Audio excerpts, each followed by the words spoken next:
Entrepreneurially Thinking is a presentation of BioSTL and CET, Center for Emerging Technologies, with raregem-productions, changing the way you view new ventures, including you on the pathway to success with your business in the St. Louis marketplace and beyond. Here's your hosts, Cheryl and Christy. Now let's get thinking entrepreneurially.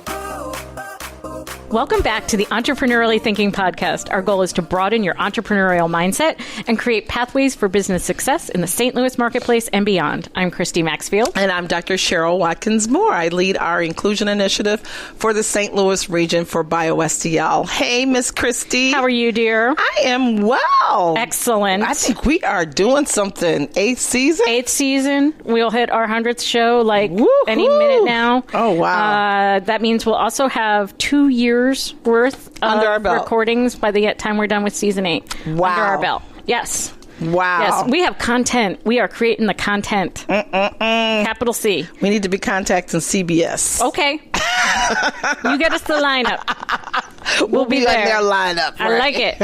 Right now, though, we're focusing on our lineup of new guests, interviews, and shows. So as our listenership continues to grow, we're able to make a greater impact and elevate and celebrate the stories of entrepreneurs and folks being entrepreneurial where they are. So we want to thank our founding sponsors, CET and BioSTL. Big shout out. Absolutely, for their continued support. We're hoping that they'll join us for a 3rd year. Ooh. Right? Plant the seed now. Yes. Right? And in the meantime, keep track of what they're doing, what we're doing. You can visit CETSTL.com, BioSTL.org.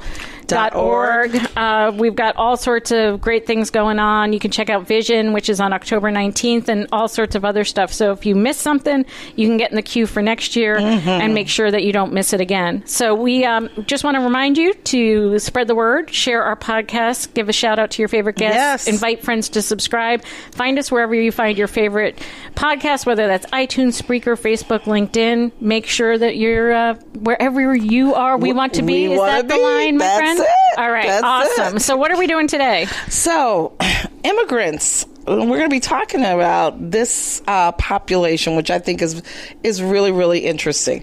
Immigrants and especially refugees face unique challenges when it comes to assessing capital for their businesses. Often, they lack the credit history, the collateral, and business acumen required to secure bank financing, traditional bank financing. They may have to wait up to 10 years or more to build up the credentials needed in order to fund their entrepreneurial opportunities. That's just crazy, 10 years. So when we come back, we're going to be learning more about the International Institute of St. Louis and their loan fund to provide direct microloans to immigrants looking to start or strengthen their business. So, as we always say, stay listening. CET, the Center for Emerging Technologies, is a proud founding sponsor of this Entrepreneurially Thinking podcast. We want you to know all about the great things they are up to. Square One offers 2 training options. Square One Ignite, a 4-week program created to help founders quick start their business model validation process. Or Square One Bootcamp, an in-depth 10-week, 50-hour program that combines formal instruction with hands-on learning, networking, and mentoring. To learn more about Square One Bootcamp or Square One Ignite, visit CETSTL.com.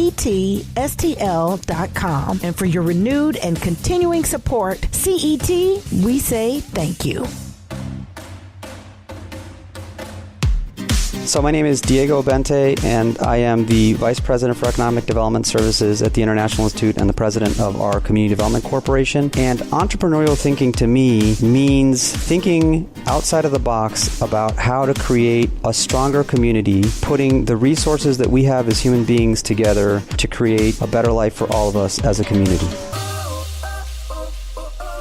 Joining us today is Diego-Abente, Vice President of Economic Development for the International Institute and President of the International Institute Community Development Corporation.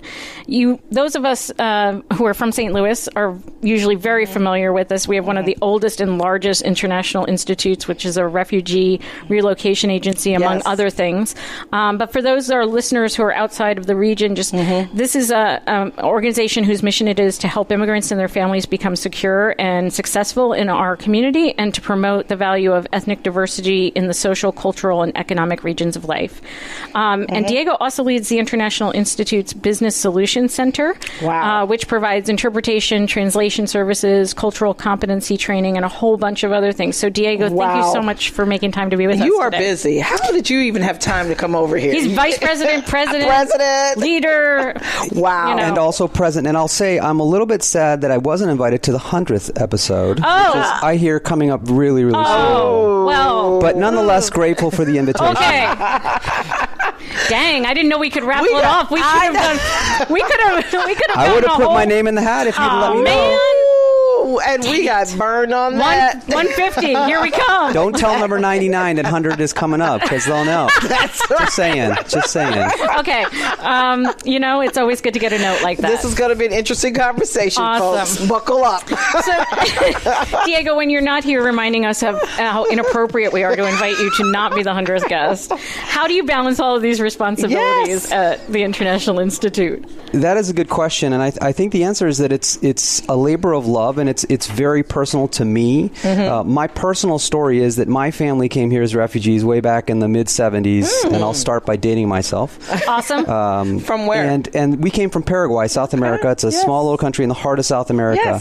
And I was able to grow up in the States, in the land of opportunity, accountability, transparency, where anything you wanted was within reach, within grasp. And I was also able to compare that upbringing with that of my cousins who didn't make it out of Paraguay, who stayed there. And I saw that even though they did have opportunities, and some of them very good ones, it wasn't as easy to access the opportunities, and there weren't as many opportunities. So the older I grew, the more sensitive I was to this idea that my parents had provided for me the greatest gift of all by bringing us to the United States and choosing this country versus other countries for our family to call our second home, now our first home. I've been here now over 30 years in total, living in the United States, and it's something that I always think about, and I'm always very thankful that my parents chose the U.S. and that we got the opportunity, along with my two brothers, to grow up here and be all that we decided that we wanted to be. That's fantastic. So your parents decided to come to St. Louis, of all. Is that where? Absolutely not, but that was their mistake.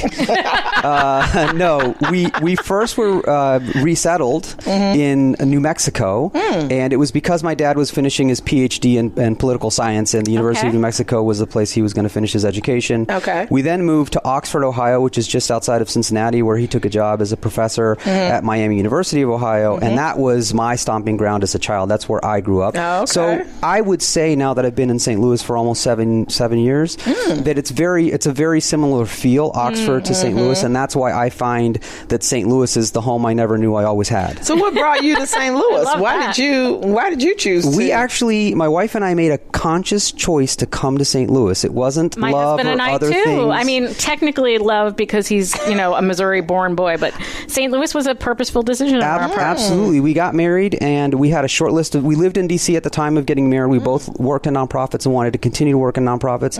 Both were ready to start a family and understood that doing that in Washington, D.C. is quite a proposition, considering the cost of living, and didn't want to give up our life standard for our work and family standard. And so we were looking at a whole bunch of cities, and St. Louis came up because it's the size was great for me. I don't like big cities. I like to visit them but not live there.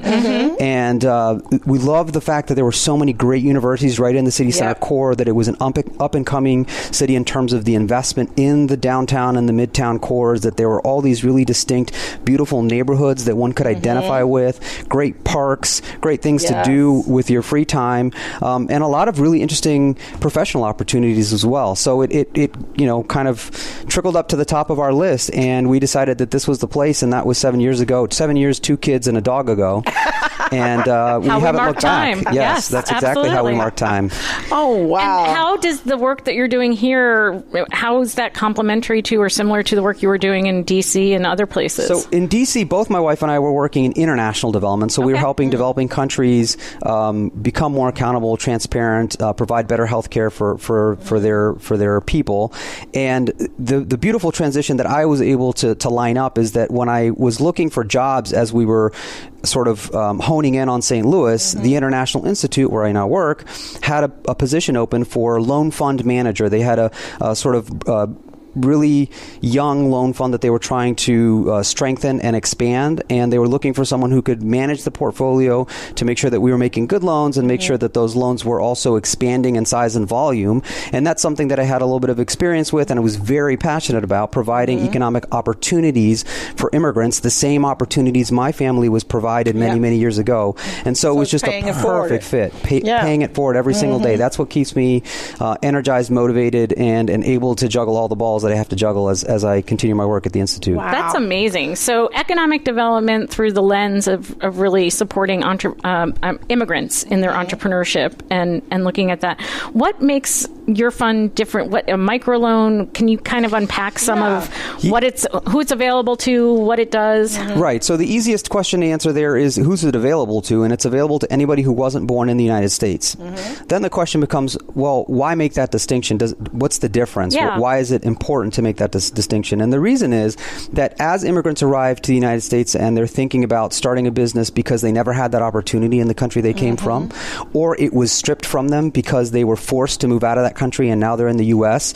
and they're hearing about the American dream and the ability to do whatever it is your heart and your desires and your passion and your hard work allow you to do, they start to explore, well, how can I do this? I'm going to need a little bit of help. I can't do it all on my own. Right. And they find that our financial system is a good one. It's an accountable one. It's a very robust system, but it wasn't built for people who try to enter it halfway through the marathon, if you will. So if you weren't born in the United States, if you didn't come up learning about credit score and how to access banks and what to think when somebody you've never met across the table asks you, well, what's your credit score and show me your bank statements, it's really difficult for them. So what we do is we provide some stepping stones prior to getting into the financial, what we call the financial mainstream, the banking sector, that allow them to understand how business is done in the U.S., become comfortable with it, because it's a life change when people are asking things that you're not really accustomed to. And in the middle of all this, we're actually providing them the one thing they need the most, which is the capital to start their business, to prove that they can be successful. Because at the end of the day, that's what they're going to be measured by as entrepreneurs, right? Have you succeeded in your entrepreneurial venture? And there's no way to do that if you don't have the capital to start it. Absolutely. Right. So do you provide like classes at the same time that they're applying for, financing from the Institute? I mean, so the way that we approach this is it's a product that comes with a service, and there's one fundamental question. The fundamental question we ask every single entrepreneur that walks through our doors, from the minute they walk in to the minute they get the check in their hand, is, are we going to be able to provide you a benefit? Are you going to be better off with this money in your hand than you would have been if you didn't get the money? If we answer that question and the answer is yes, then we start to provide them service along with that product that they're going to get, which is the cash. And the service is understanding what it's like to do business in the United States, printing their first credit score and walking them through what the heck this thing is, 5-page number set means, and why it's important, and how a banker would look at it, and what questions a banker might ask. And there's this idea of becoming more comfortable with the relationship, the questions you'll be asked. We help them write their first. And that's a lot of trust. Oh, absolutely. Trust because most people, if they're not familiar with the country, they're not familiar with the people in their neighborhood, and now you're saying, hey, trust us, especially with your most intimate information. I mean, imagine being, let's say 40 years old and a perfect stranger asking you for the first time ever, would you please print your bank statements for me? I'd like to see them. I mean, that's a heck of a proposition. And what I'm hearing from you, too, is that things like the credit score are not universal outside of the United States. It's like we take certain things for granted, that you have to have a good credit score, and that's part of the lending process, and that you have a bank account, right? I mean, that you come from a country where you're banking, right? Because we have so many unbanked, even within our own communities. That Absolutely. These are different modes of doing business, and I think of even in families how extended families sort of you make the tithe for the communion, and then you do it again for the graduation, and you do it again, and so you're recycling money within extended family networks a lot of time too to make these things happen. Right, absolutely. So 2 really important things you touched on right there, Christy. First, I'm bilingual. I can't think of a way to translate credit score into Spanish because it doesn't exist. Right? There's a good reason for that. It probably doesn't exist in French and other languages as well. So the first thing you've got to do is figure out how to say this thing in someone's native language so they can approximate what the heck it's supposed to mean. And why and what. Right. And who. And then, okay, fine. Now I kind of understand what you're talking to me about, but how do I improve it? How do I build it? Right. You know, where do I access this thing? Because it's not something that gets sent to you in the mail. You've got to go online and you've got to request it. Up until very recently, once a year for free, or else you had to pay for it. And you have your to own do information. things like have credit cards in order to build credit, which is an anathema for a lot of people too, right? Like, I remember growing up and everything was cash in my family, especially in my dad's side of the family, right? And you know, this idea that you would purposely go out and create debt, in order to create a credit score, which would prove to other people that you could take on more debt. That's a whole generational thing. Yeah, exactly. Crazy talk. That's how my parents were too. If you can't afford it, if you can't pay for cash, you can't afford it. And yet, if you don't exist in that world, you're So, and then the second thing you mentioned... Can't even complete the sentence. It's so bizarre. The second thing you mentioned that is super, super important is think about the journey of an immigrant or refugee. They've left their home. They've left their social network. They left their family. Any assets they may have owned, their house, their car, it's back there. It doesn't get on the plane. Right. It's just them and their clothes. And then you're actually expected to send stuff back, right? Exactly. You know? So you arrive in the United States at a little bit of a disadvantage. And so all we're trying to do is level that playing field so that they're able to compete with people who have been here for much longer than they have. That is the main goal, is to level the playing field so they can compete on an even playing field with other folks in the community. So what type of businesses are these folks starting? What do you guys see? That's a great question. A lot of what we see are things that sort of bring together their natural competitive advantage and the cost of entry into certain business sectors. So we see a lot of restaurants. Why? Because these folks bring really great cooking traditions. Amazing food. Absolutely. South Grand is a great place Diego to go check out. shared with me that he no longer eats bread, which I can't fathom. But that wasn't supposed to be on the podcast. I know. That's for episode 100. But I'm sorry. That would be the sneak peek. You're leaking things out. But I'm just saying, can you imagine working with immigrant communities and not eating bread?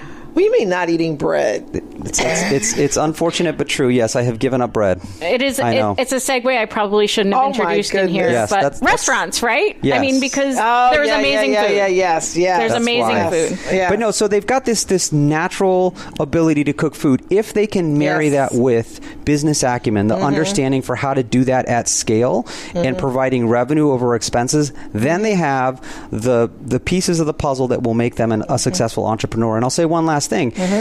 We try to separate very much, and in every single case, the successful client or customer that we're serving and the successful business that we may be investing in. Those two things don't necessarily have to be one and the same.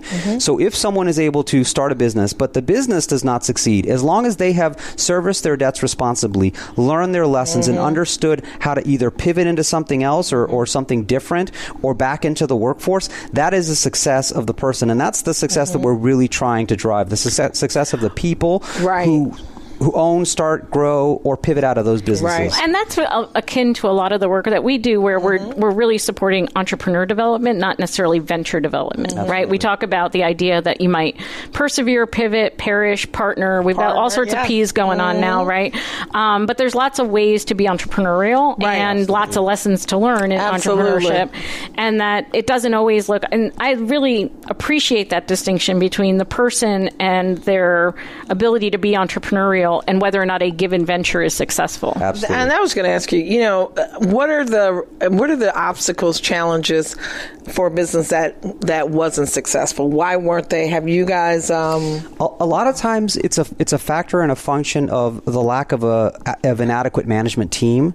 One of the other things that's really hard for that's immigrant, just like any other, right? That's not specific to immigrant entrepreneurs. Right, exactly. And you see that a lot of these issues will transcend whether you're an immigrant entrepreneur or an entrepreneur of any other type.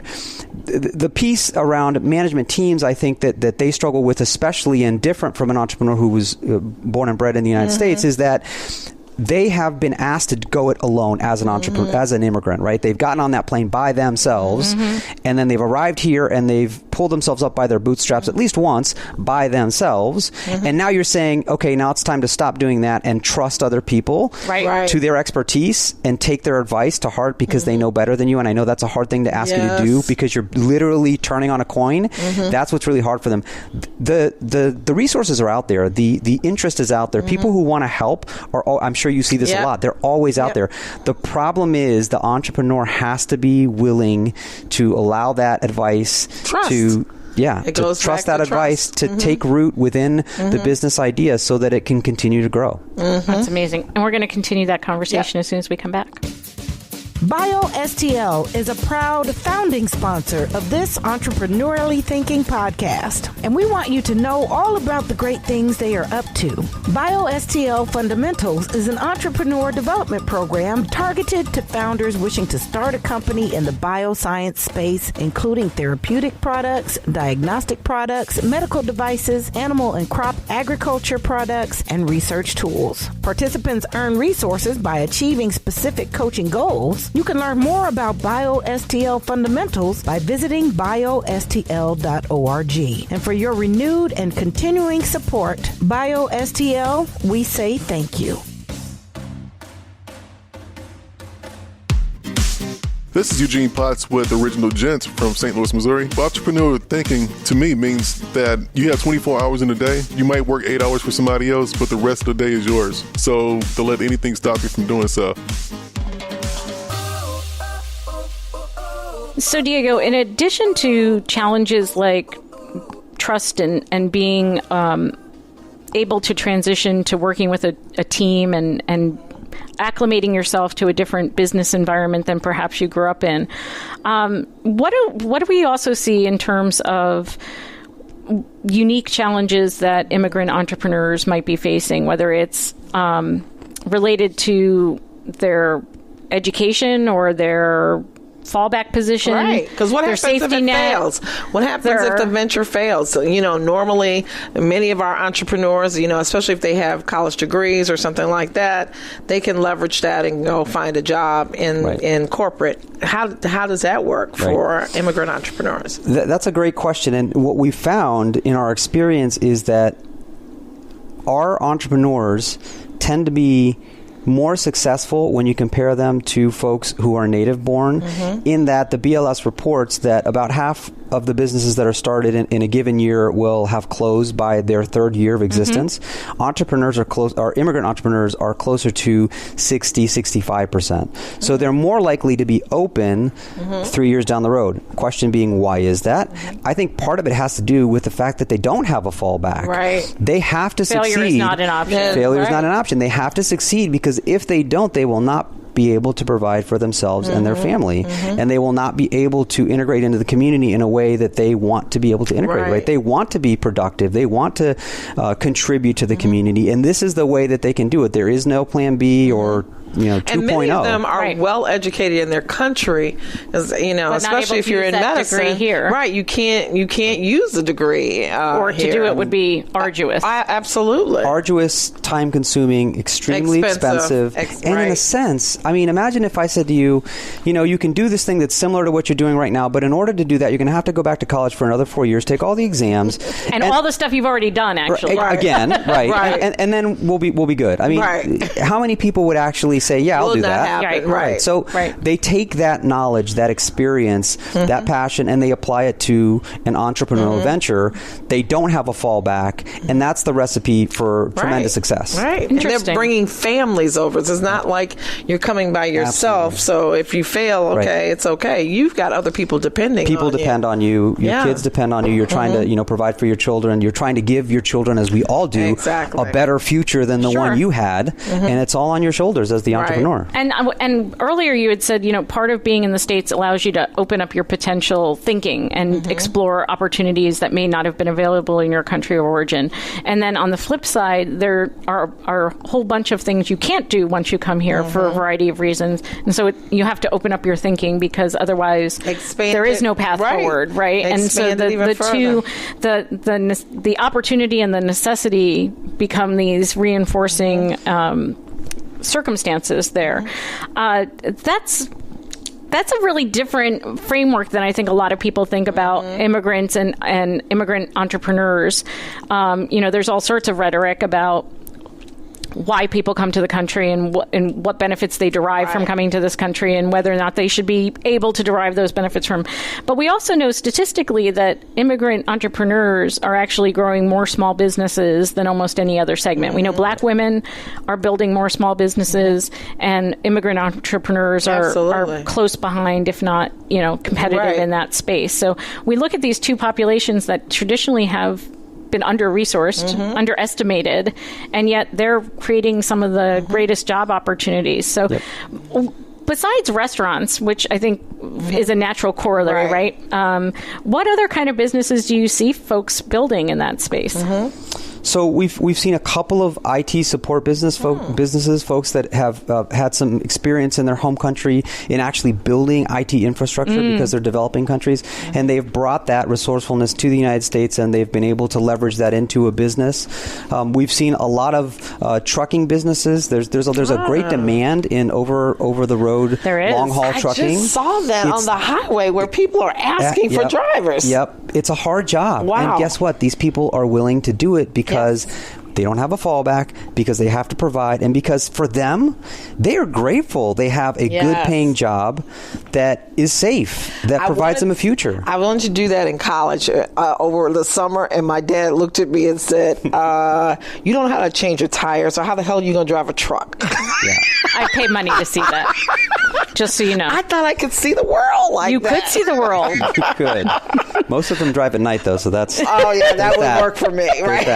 Oh, that's a whole nother show. That's a whole nother show. That's a whole nother show. But that's really interesting. So they're looking at all types of different opportunities. And some other really neat things we've seen. We've seen a gentleman very recently who has a soap making business. So that was the way he was able to provide for himself in his home country of Iraq. The question then became, can this become my business here in the U.S.? Can I make it work for me? And so we worked with him for a long time, and we were able to create a brand, sort of a specialty brand around the soap, around the process of how he makes that soap. Wow. And that translated what he knew into something that he could sustain himself with here in the United States. So you guys are not just a services provider. Like you said, you're helping them understand brand and marketing. How do you position in the marketplace? That's impactful. We're a partner with them through this startup stage, if you will, to really think about what is it going to take to bring my idea out of my head onto paper and then into something that we've created that can provide enough revenue to sustain me and my family. And when they do get the check, what is a microloan?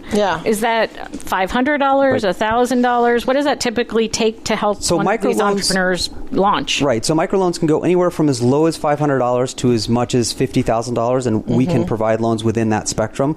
On average, what we see the first time folks come around is that they'll look for about $5,000 to $7,000 along with their own savings. And that's another thing we have to mention. Right. As hard as life is for these folks, as much as they're trying to make ends meet, they always come to the table with some savings. It's never just 100% lending. That happens nowhere that I know of in the United States. Right. That's called a grant, and we don't do that. So for a loan, you need some equity. You need some venture capital. Or venture capital. We definitely don't do that.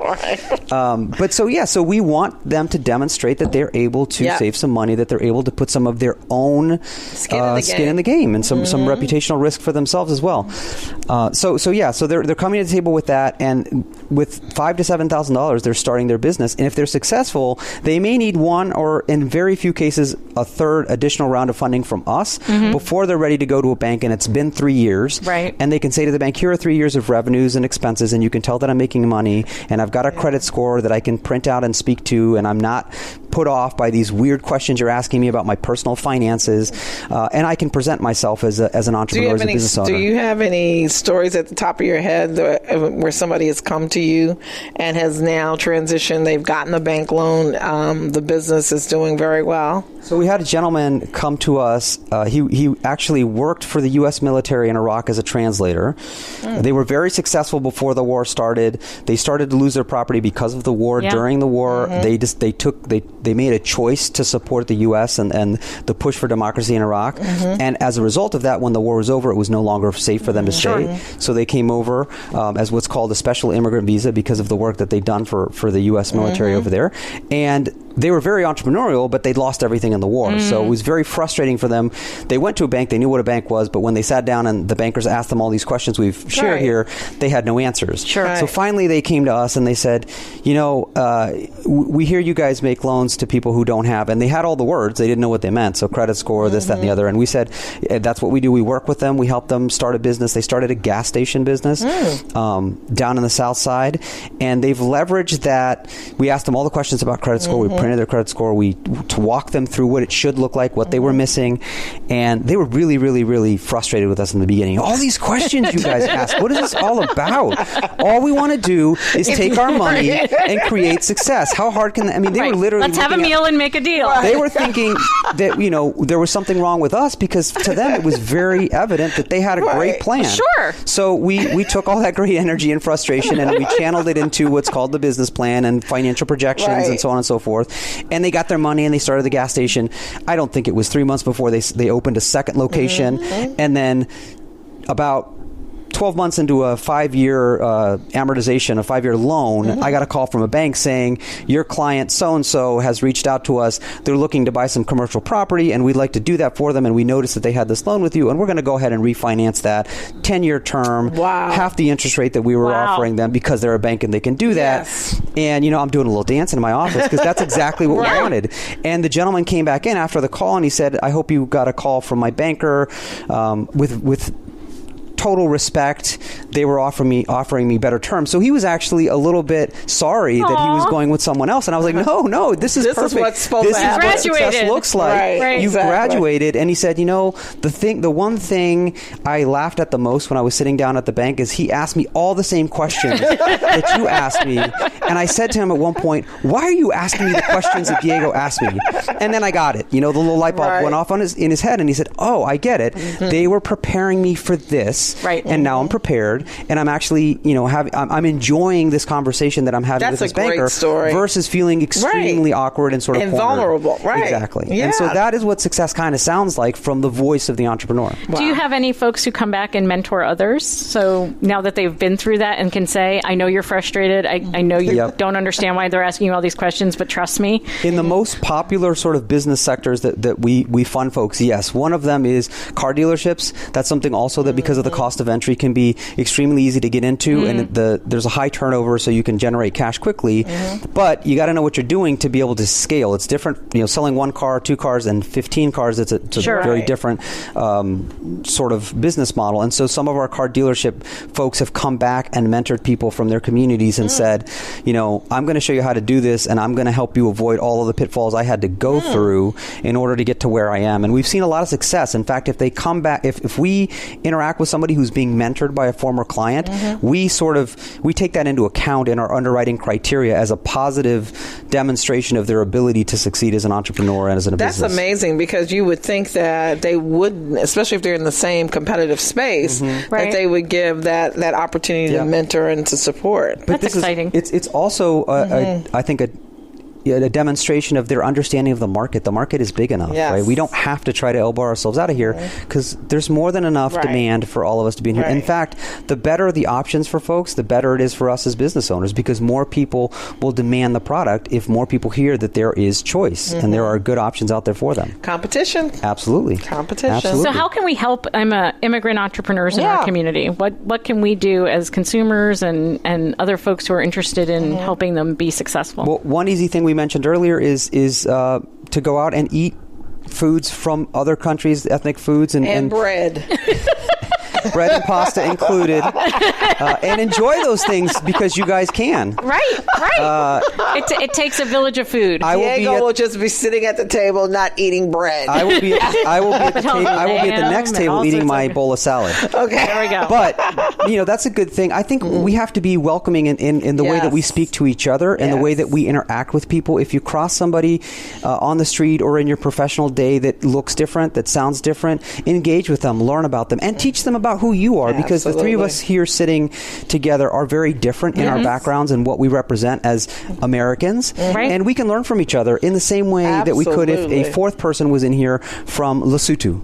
And so we just have to transfer that same curiosity, the human curiosity, learning about people and becoming a large community and society to the people who've come from different countries. And that's going to make us a more welcoming community, which will in turn make us a stronger, growing, thriving community. And what it really reinforces too is that what you said before is that there is enough, right? There's enough market to go around. There are enough opportunities to go around.